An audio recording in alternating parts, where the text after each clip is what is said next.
of Legends parece estar passando por uma crise de identidade nos últimos anos. E com isso, muitos criadores de conteúdo que antes arrastavam milhões para suas lives e para suas contas bancárias também, hoje estão penando para terem alguma relevância ou até mesmo desistiram do cenário e sumiram para uma nova carreira. Ou será que não é bem assim? Pega seu refri geladinho, abre aquela batatinha Pringles de preferência e bora descobrir comigo o que aconteceu e como está o criador de conteúdo que era seu favorito no passado. Ou até no presente, né? Enfim.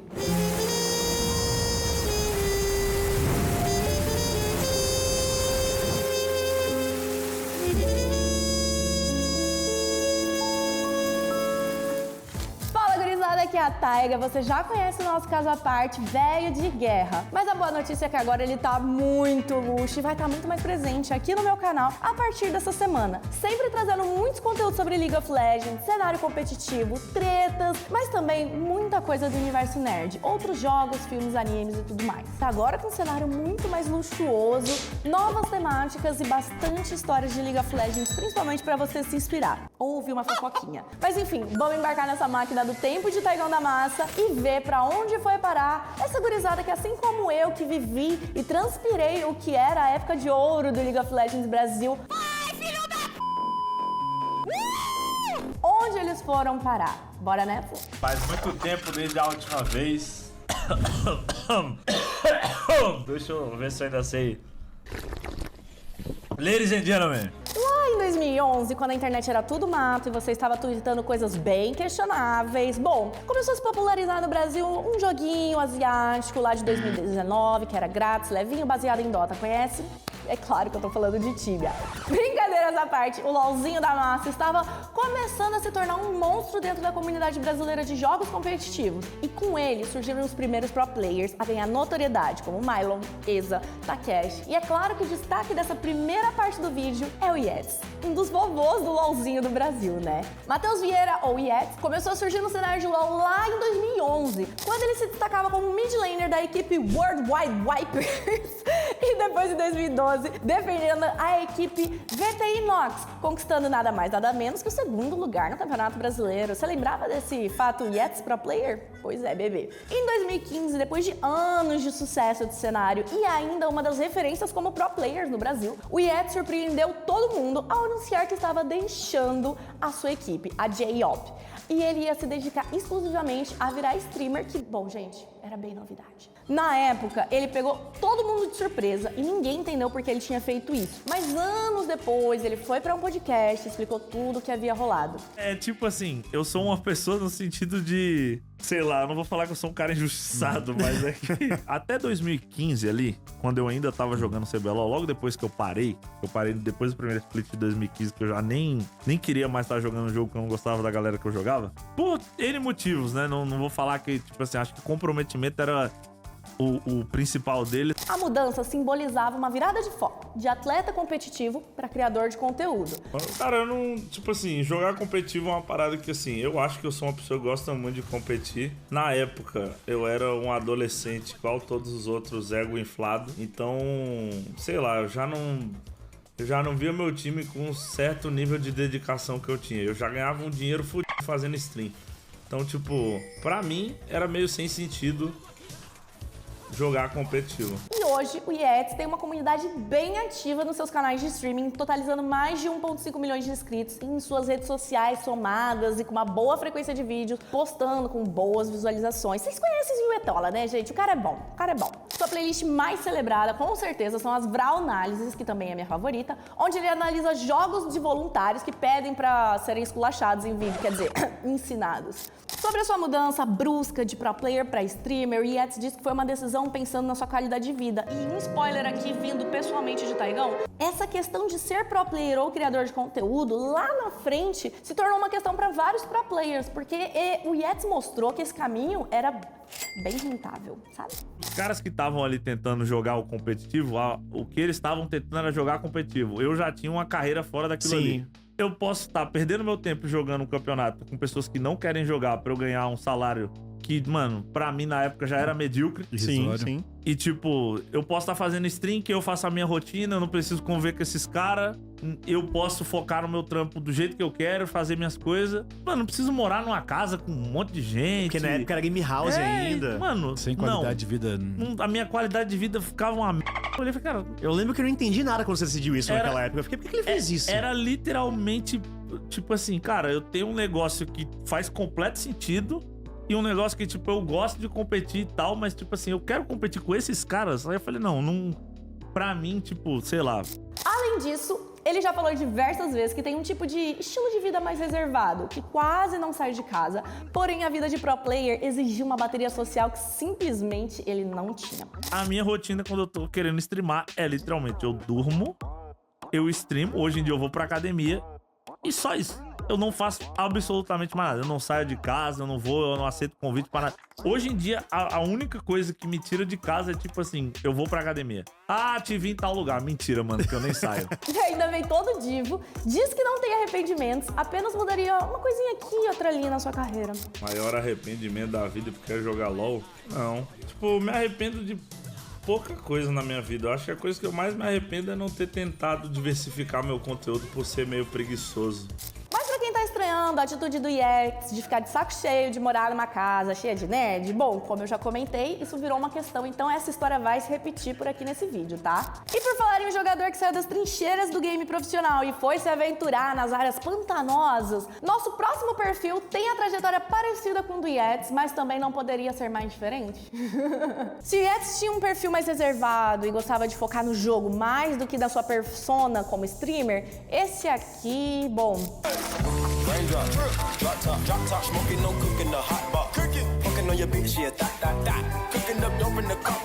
É claro que eu tô falando do Yodão, né? Que foi uma estrela da Red Kennedy pra virar um verdadeiro fenômeno de streaming e, como sempre, estrelar algumas boas tretas envolvendo a carinhosa comunidade do nosso LOLzinho. Felipe Noronha, ou simplesmente Yoda, começou sua trajetória no LoL em 2014, mas há muito tempo ele já tinha alma de esportista. Por exemplo, na adolescência, ele chegou a nadar de forma competitiva, inclusive sendo patrocinado, tá, pelo medalhista olímpico Fernando Scherer. Espero que eu tenha falado certo. E antes de virar Claudinho no LoL, ele até prestou e passou pro concurso oficial da Polícia Militar de São Paulo. Você sabia dessa? Cara, no começo não foi muito bom. Meus pais são militares. Então eles são da Força Aérea, eles são um pouquinho mais assim, tradicionais. E naquela época, 3 anos atrás, o salário não era tão grande como está agora. Eu tinha passado na prova, inclusive, da Polícia Militar e do Exército, então aí eu acabei decidindo ir pra Game House. Aí você fala, você tá louco? Você é maluco? Você vai jogar videogame? Como assim? Ah, eu lembro de um dia que uma vez teve um programa de intervalo do CBLOL que era uma corrida entre o Yoda e o Abacaxi na piscina, porque o Abaxel, que era coach aqui no Brasil, ele também é um grande nadador. Olha que loucura. Mas o chamado das armas não foi mais alto que o suplício das lanes e Yoda, com o seu computadorzinho bem sofrido, que ganhou dos pais em 2014 e começou a vencer campeonatos humildes com o seu time amador de League of Legends. Mas aí onde eu quero chegar, você tava, pô, enchendo o saco ali, né, mano? Sai desse jogo, não sei o quê. E eu tava no 2º ano, e aí meus pais ali me pressionando, saiu a data do Barro Branco e saiu a data da Go for LOL, que era Qualify pro CBLOL. Pra quem não sabe, pra você ir pro CBLOL, você tinha que jogar várias Go for LOL, pontuar. Era outra treta, mano. Era uma merda. Isso era muito legal. Semana, depois pontuava no mês. Isso. Ia. Ainda em 2014, o Yoda foi se destacando no cenário competitivo e até conseguiu comprar um PC melhor com o dinheiro que ele ganhou das premiações. Já pensando em outra ambição, né? Streamar suas partidas. Aí eu joguei, né? E eu lembro que eu ganhei acho que R$800 na época. Cara. Esse dinheiro tinha mais 200, mano. R$1.000, você comprava um PC bala. Sim. Aí, legal, filho, esse dinheiro, o que você vai fazer? Vou comprar um PC. Ah, você tá louco. Minha mãe, você tá louco, não sei o que, comprar um PC. Eu falei, vamos, enquanto eu vou streamar. Aí, bom, eu streamava, por isso que eu falo que eu tenho 9 anos de stream, mas eu tenho 8 de canal de Twitch. Porque o primeiro ano eu fiquei streamando na Hitbox, mano. Pouco tempo depois, ele entrou por meio de um processo seletivo no badalado time da CNB. Lembra daquelas panelinhas? Pois é. Talvez Talvez a época mais frutífera do seu período competitivo, o Yoda conseguiu ser duplamente semifinalista no CBLOL. No fim de 2015, na pós-temporada, e em 2016, sendo eliminado pela NTZ, que viraria campeã daquele ano. Porém, na temporada seguinte, tanto a equipe quanto o desempenho individual do Yoda caíram muito em relação ao ano anterior, o que resultou nele saindo da CNB após recusar a ser deixado de reserva. No segundo semestre de 2016, Yoda foi contratado pela Red Canids. Mais uma nota inusitada: apesar de ser mid laner na CNB, na matilha ele foi colocado para atuar na selva. É o quê? Tanto o desempenho da equipe quanto do Yoda foram bem baixos naquele ano também. Boa parte do público apontava a razão da má performance de Yoda ser dele fazer a jornada dupla como pro player e streamer, colocando em xeque a capacidade do rapaz de ter alto rendimento nas duas frentes. Definitivamente, 2016 foi um ano pra deixar de lado, mas em 2017,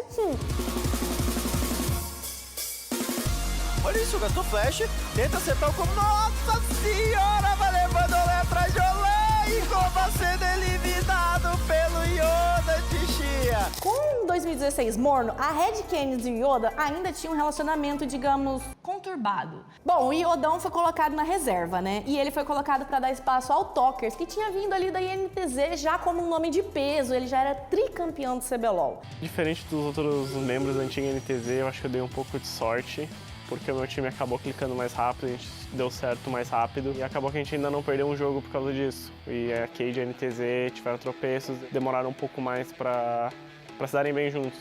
Então eu acho que foi mais um pouco uma questão de sorte mesmo, que o meu time deu um clique mais rápido. No primeiro split, Yoda não participou de nenhum jogo sequer no torneio. Mas os deuses da Fonlândia dos joguinhos estavam sorrindo pro nosso querido. A Matilha fez um campeonato lendário, liderando a maior parte do torneio, ficando em segundo lugar da classificação geral. Porém, justo na reta final, o Talkers teve uma tendinite, o que obrigou o Yoda a ser colocado no time titular, em caráter de urgência e pior, jogando de mid laner, função que ele não exercia há mais de um ano. E pior ainda, dá pra piorar, contra a temida equipe da PEN.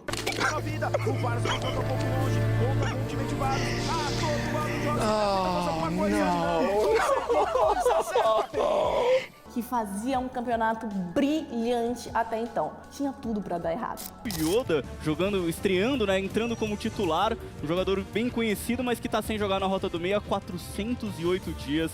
Mas o Yodão substituiu os Talkers com maestria, ajudando a garantir 3 vitórias na melhor de 5 contra a PEN, cavando assim uma vaga na finalíssima contra a Cade. Eu mesmo percebi que pro time ganhar, realmente era melhor o Talker jogar mais jogos, tá ligado? Então eu fiquei de boa. Só que, mano, eu ficava ali atrás dele, eu me dedicava pra um caralho, mano. Porque alguma coisa falava que eu ia jogar. Treinei mais do que na CNB, mais do que na INT, mesmo não jogando quase nada. Você parou de streamar bastante nessa época, não Tá foi? aí, bom caralho. Bom caralho, mano. Eu streamava muito pouco. Quando eu streamava era tipo assim, a gente ganhava jogo, eles iam, sei lá, pra outback, iam pra não sei o que, eu ia pra streamava. O Yoda só jogou a primeira partida, pois o Talkers voltou de lesão e reassumiu seu papel na equipe. Mas a sua participação foi imprescindível para que a Matilha Vermelha fizesse história e se consagrasse a campeã do CBLOL em 2017. E após o jogo, ainda deu tempo do Yoda metralhar todo mundo. Não fazendo absolutamente nada nos jogos 1 e 2 e na terceira partida. Olha só. Red Canids vivia um período inédito na sua jornada. Era campeã do CBLOL de 2017 e estava com uma vaga garantida no primeiro torneio internacional a ser realizado pela Riot Brasil, o Mid-Season Invitation, também conhecido como o nosso querido MSI, né? Porém, a participação nesse campeonato, tanto da equipe quanto do Yoda, foram bem discretas e, após serem eliminados pela desconhecida equipe Dire Wolves da Oceania, o único episódio memorável envolvendo o Yoda foi uma multa de $2.000 que ele recebeu após um infeliz tweet xenofóbico contra alguns dos seus colegas de torneio. Engraçado, né? Aconteceu isso ali no Valorant esses dias, não deu em nada. Foi bem mais pesado, mas tudo bem.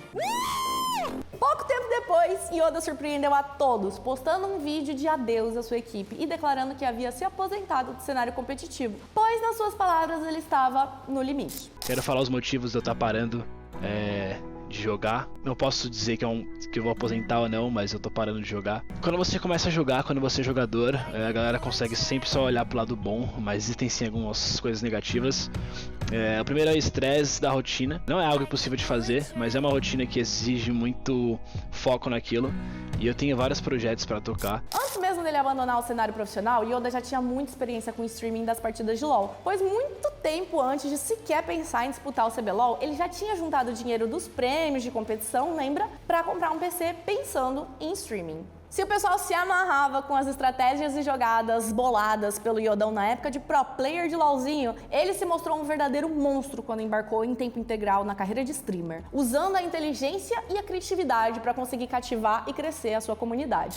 Naquela época eu tinha tipo uma regrinha, eu abria a live antes, eu não divulgava nada. Abria a live antes, ficava suave, jogava um jogo, aquecia, tá ligado? Botava uma música suave. Aí na hora que eu divulgava a live, aí, mano, eu já soltava minhas piadas, tá ligado? Já fazia umas play da hora. Eu tinha tipo um leque de coisa pra falar, assim, cara. Já nessa época você já se planejava. Planejava. Falei, mano, quando os caras chegarem eu já vou falar isso, isso e isso. Rapidamente, Yoda se tornou uma identidade, junto dos seus espectadores, soltando um monte de meme, bordão, frases de efeitos, piadas que fizeram dele, por um bom tempo, uma das principais personalidades ligadas ao streaming de jogos no mundo, inclusive recebendo muitos prêmios pelo seu trabalho. E dando um trabalhinho ali pro Yetis, né, que até então era o líderzão. Logo de cara, ele conseguiu engajamento e crescimento de comunidade, se valendo de estratégias muito criativas, como prometer pintar o cabelo de loiro se atingisse 10 mil espectadores simultâneos. Lembra que era o hype pintar cabelo na época, né, gurizada? Empreendedor nato, ainda na época de pro player, já tinha o seu próprio CNPJ, a Cé Loiro, onde ele conseguiu centralizar todos os seus projetos multimídia. Além do streaming, o Yoda também conseguiu criar o seu próprio talk show, que é o Yotaku Show, além dos quadros de comédia, pastelão, pegadinhas, esportes, música, sempre ligado ao universo gamer. Yoda se tornou, na época, o maior streamer do segmento no Brasil. E, dadas suas habilidades nos negócios, poderia muito bem fazer seu pé de meia e fechar a lojinha. Mas aí não seria o Yoda, cê é louro. Ai, que cringe. O Yoda também se mostrou uma pessoa muito grande quando abriu a sua fundação filantrópica YoGamers do Bem, onde ele disponibiliza acesso à informática e educação para crianças carentes ao redor do Brasil.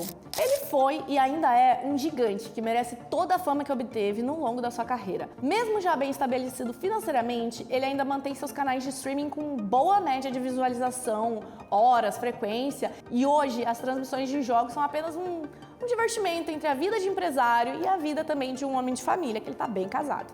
Yoda parece um cara bem bacana. Deve ser impossível tretar com ele, né? Na última partida você perguntou se era do time do estupro. Se Yodão é o herói clássico de anime que tem um começo promissor, cai em dificuldade, depois tem um arco da redenção, em paralelo, a gente também sabe que todo herói precisa de um vilão pra poder se provar. E por acaso, nosso próximo caso é de alguém que tem doutorado em treta com Yoda. Cara, esse sapo tá... What the fuck? O que o sapo tá fazendo? E olha que coincidência, hoje vamos conhecer a história do argentino Hernan Klingler, mais conhecido como Hastad, o menos sereno jogador de LoL da história. Filho da... Vou reportar! Vocês cinco! Hastad se projetou bem nos primórdios do League of Legends aqui no Brasil. Inclusive, o hermano veio justamente jogar com os brasileiros, porque, na época, como não existiam servidores certinho lá na Argentina, e por aqui ele tinha um ping menor do que se ele jogasse com os norte-americanos, né? Na época, era conhecido principalmente pelos seus streamings. O Hastad não só se destacava pela sua habilidade, mas também, digamos, pelo seu temperamento dócil em situações delicadas.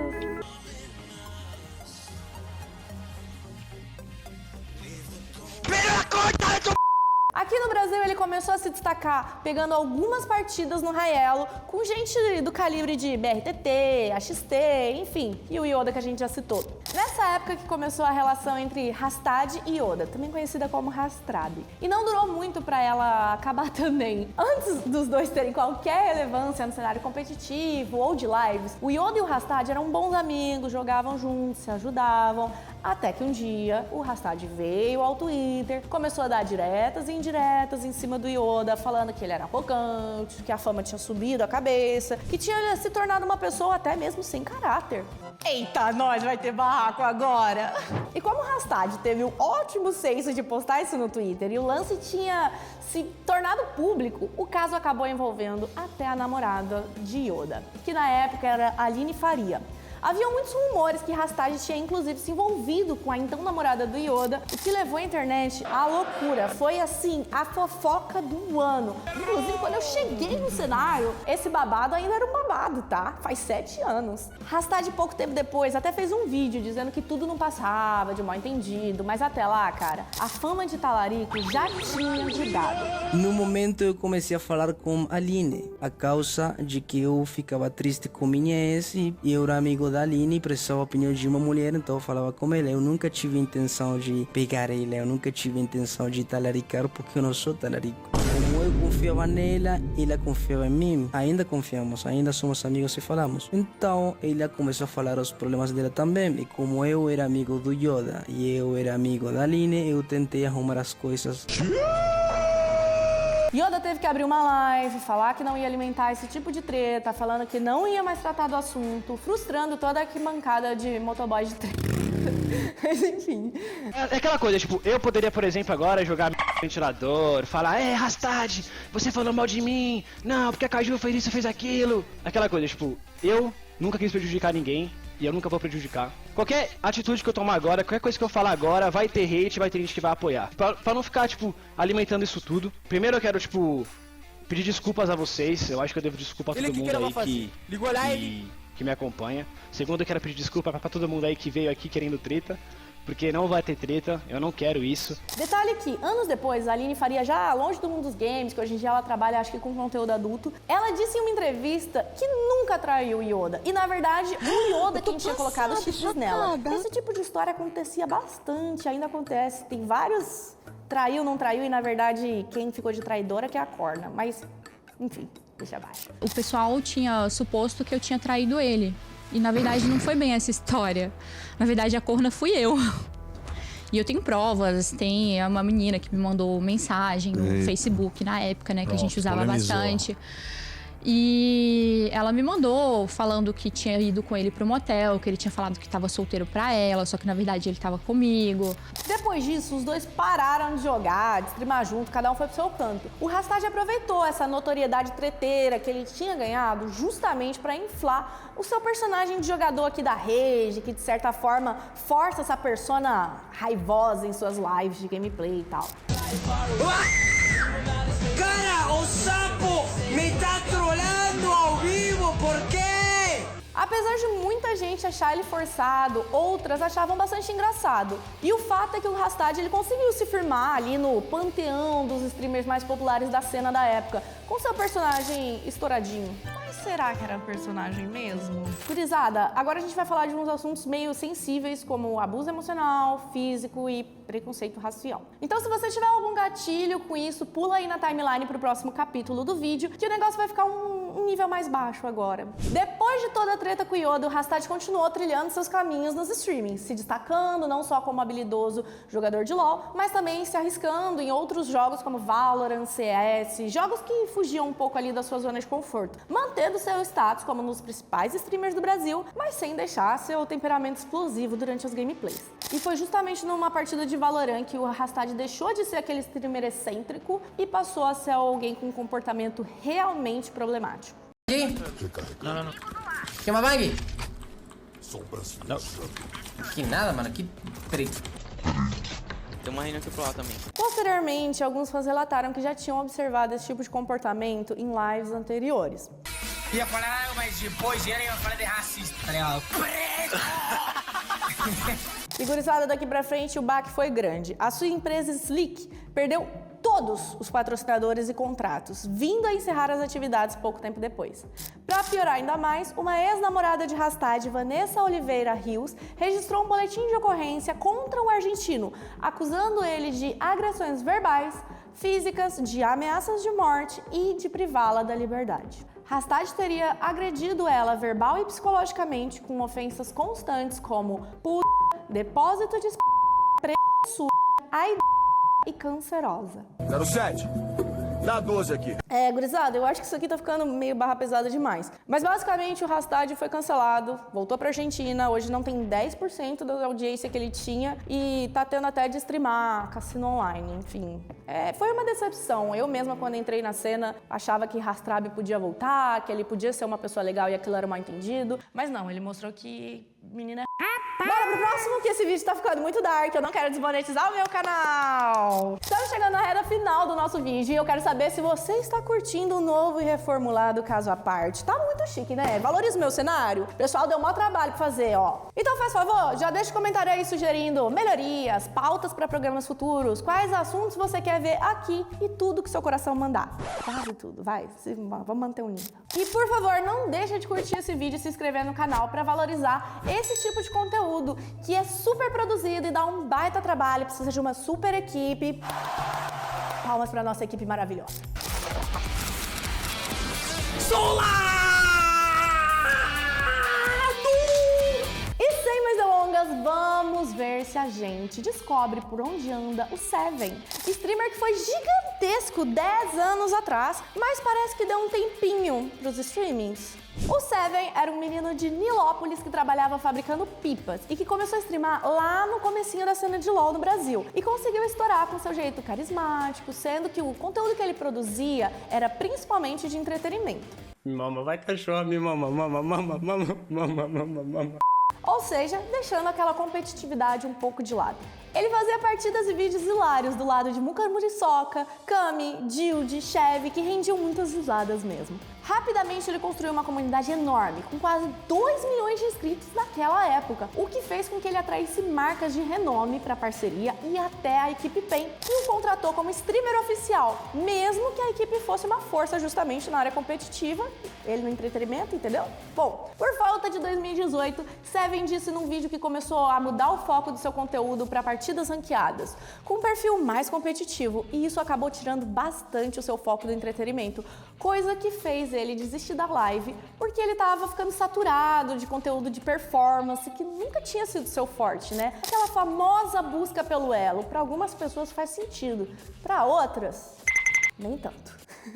Por que parei de jogar LoL? Porque, galera, jogar é divertido, mas tem um porém. Quando você tá jogando a 10 horas direto, de terça a domingo, todo dia o mesmo jogo, direto, todo dia, isso acaba se tornando chato. E o pessoal que me descobriu no YouTube sabe de vídeos épicos aí, de jogando com Muka, rindo, zoando, não jogando partidas ranqueadas e subindo de elo. E foi através daí que eu comecei a me perder no conteúdo. Desde então, o seu canal parece ter perdido um pouco a atração, que é o último vídeo que ele postou já tinha quase um ano. O que acontece é que hoje o Seven tá focadão em vídeos curtos. E são vídeos curtos que às vezes até abordam League of Legends, mas já não é o foco. Ele faz um conteúdo de cultura nerd geral e tem bombado pra caramba na internet. Ele mudou um pouco do nicho, mas dá pra ver que aquele pezinho, aquela raiz no League of Legends ainda tá com ele, sabe? Mas será que a gente nunca mais vai ver uma livezinha do Seven? Deixa aí nos comentários se você é assim como eu, tem saudade de ouvir ele falando umas groselhas enquanto nuba pra caramba no meio de uma ranqueada. Nuba?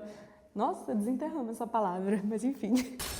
Que isso? É, nós que vai parar pra farmar, pô. Vocês não tem jungle não, os caras? Tá tendo counter jungle lá. Da bot side, o Caim. Opa, tiro. Ah, shit. Here we go again. E na finaleira do nosso mega especial de streamers da era de ouro do LoLzinho, a gente vai falar dele, um dos jogadores mais habilidosos do streaming, o homem que ousou desafiar o Faker. É o Faker? Que? Eu tô contra o Faker mesmo! O barão do pentakill, o terror baiano, Rafael Nitter, ou simplesmente Gaki. Double kill nas mãos do Gakin. O Goku ainda tenta pra cima do restante do time. Professor tenta sair. É triple kill. Só Skybart ainda vivo junto com o Goku. Quadra kill do Gakin. A CNB vai acabar o jogo. CNB vai pra vitória. Uma virada histórica da equipe. E agora direto vão levar o Goku. É mais um abate do Penta.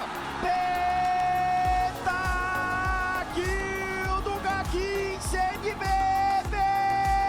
A série! Apesar de ter nascido em Salvador, na Bahia, Hakim começou a ter o primeiro contato com o cenário competitivo eletrônico lá na gringa, quando ele estudava na Europa e com os amiguinhos da escola ele começou a ter contato com o CS. Já morei na Suíça por 2 anos, que eu morei no internato lá. Depois de se mudar para os Estados Unidos, onde iria fazer faculdade, e foi lá que ele começou a molhar os pezinhos no League of Legends, onde rapidamente se especializou e começou a trilhar a sua trajetória no cenário competitivo, atuando pela equipe Call Gaming.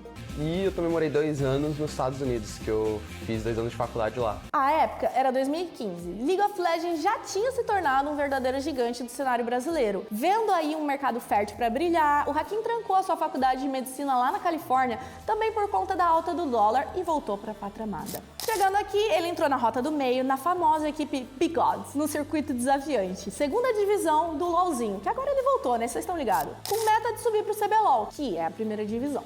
É bem da hora, eu gosto desse aspecto de morar assim com os outros jogadores, ter aquela zoeira o tempo todo que literalmente, não importa a hora que você esteja acordado. Sim. Vai ter zoeira, velho. Vai ter alguém zoando o outro, alguma brincadeirinha assim. Hakim conseguiu ajudar a equipe da Bigods a entrar na elite do competitivo do LoL no Brasil, mas rapidamente alçou voos mais altos e foi parar na PEN Gaming em 2016. O curioso foi que Hakim anunciou isso durante o CBLOL usando a camisa da Bigods. Outros tempos, né, gurizada? Outros tempos. Conta pra gente o que você tá escondendo da gente. Então, primeiramente, gostaria de pedir que o JSTV segurasse aqui a câmera de baixo. Vai lá, vai lá.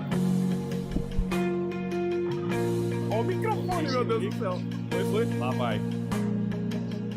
E lá.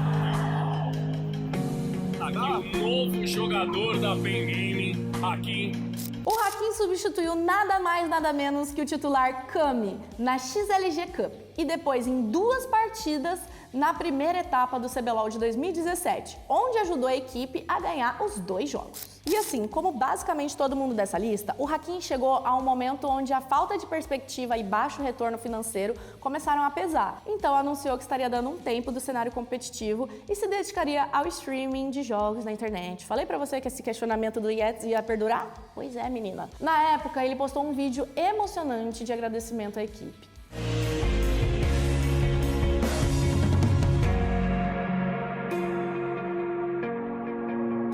Mas, mais recentemente, com o tempo já formando os piscos de sinceridade, reclamou bastante da gestão da equipe e também de como era ingrata a vida do pro player longe dos holofotes. Opinião honesta, tá? Vou dar uma opinião honesta. Por favor. Extremamente grato, porque, sinceramente, eu não seria quem eu sou hoje sem eles. Eles realmente alavancaram minha imagem num nível que eu nunca conseguiria. Mas eu fiquei surpreso, porque a maior equipe do cenário brasileiro tinha uma gestão muito ruim. Como assim uma gestão ruim? Muito desorganizada. Era muito Desorganizada? Eu não esperava a desorganização que eu vi. Eu não queria parar de jogar. Só que eu queria ir para lá porque o que acontecia? Na época que eu tava jogando competitivo, a renda do jogador profissional brasileiro não era tão boa quanto o streamer. Não chegava nem perto. Nesse período de 2017, Hakim produziu uma live que talvez seja o seu momento mais notório como streamer. Foi quando ele solou o Faker. E apesar de ter perdido pro melhor do mundo, não fez feio e jogou fino contra o Pelé coreano, sabe? Deixa eu ver quem é o mid deles. Ah, mano, é o Faker! Que? Eu tô contra o Faker mesmo! Que? Será que eu mato o Faker aqui? Pera aí. Ih, cara, emocionei. É, mano, GG. Faker estilo a capa. O próximo passo dele realmente foi revolucionário, porque ele voltou pra gringa pra fazer parte da Team Liquid, equipe norte-americana onde atuava como streamer e, paralelamente, fazia parte da equipe reserva. Rush downstairs without any shoes on, anything, just like barefooted, open the door and rush back to stream. People love that kind of stuff, honestly, because they feel like they have a direct impact in my life, which they do. Aqui a redenção aí. E essa parceria durou até agora, em 2025, até que uns 2 meses atrás a Team Liquid postou um vídeo agradecendo os trabalhos do Hakim e anunciando que as 2 partes seguiriam caminhos distintos. Foi uma baita trajetória, gurizada.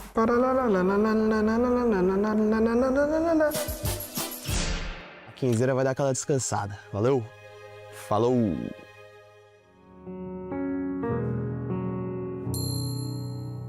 O Hakim continuou focado nos streamings, mas percebeu-se claramente uma mudança radical no direcionamento. Hoje, o baiano basicamente não encosta mais em LoL, mas vive focado em RPGs, PvEs, como Diablo 4, Path of Exile, Ragnarok e às vezes até um RPGzinho de mesa ali. Hakim é nerd de verdade, né? Numa live recente, explicou os motivos pra ter deixado o LoL no passado e está mais centrado nas jogatinas de RPG. Você sabe que eu te pegava 15 mil viewers quando eu streamava LoL, né? Todo dia, tá ligado? Então, tipo, assim, é questão de, tipo, mano, eu fiz a transição porque eu pensei numa coisa. Não é questão de quantas pessoas te assistem, tá ligado? É questão do conteúdo que você tá dando e você tá se divertindo, que é mais sustentável. Não era sustentável pra mim fazer LoL todo dia, porque o jogo tava muito estagnado pra mim e eu não aguentava mais, tá ligado? A melhor coisa que eu fiz foi, tipo, me desprender do LoL e começar a migrar pra outros tipos de conteúdo. Hoje ele ainda mantém uma boa média de visualizações nas redes. Ele tem um YouTube que ele não atualiza tanto, mas mantém o seu canal na Twitch, que tem presença regular de espectadores, e no seu Instagram continua também tendo uma boa presença da comunidade. Hakimzera sabe dosar o talento dele no jogo e personalidade. Não é pra qualquer um fazer isso aí não, mas o Hakim foi um dos seletos casos a brilhar tanto na área competitiva quanto ter sucesso em ser um streamer de destaque. É muito da hora você poder ver a galera que você vê online também, ver a galera que, tipo, tá lá acompanhando seu trampo, e aí vai e fala, pô, sou eu, tal pessoa do chat, aí você vai lá, dá um abraço à pessoa, mano, poder dar carinho pra ela, tá ligado? Dar um abraço. É o mínimo que a gente pode fazer como criador de conteúdo com as pessoas que estão acompanhando nosso trabalho diariamente. Gurizada do céu, eu acho que foi isso. Isso aqui é só uma amostrinha do pessoal das antigas que a gente quer mostrar como anda hoje em dia, mas ó, ainda tem muito mais gente legal pra gente falar. Tem AXT, Pimpimento, Acrino, Grátis 50ml, bom, tem muita gente. Então, ó, se você quer ver a parte 2, 3, 17 desse tipo de vídeo, não deixa de se inscrever aqui pra ver toda semana esse novo formato de Caso à Parte. Senta também o dedo nesse botão de like, por favor, e deixa aqui o seu comentário dizendo qual streamer ou jogador da velha guarda que você quer ver aqui no Taigon News, ok? Ah, e eu também tô na Twitch, no Twitter, no Instagram, no TikTok, onde tem rede social tem Taigão da Massa. Então vai lá me seguir, porque semana que vem eu tô de volta com mais um Caso à Parte.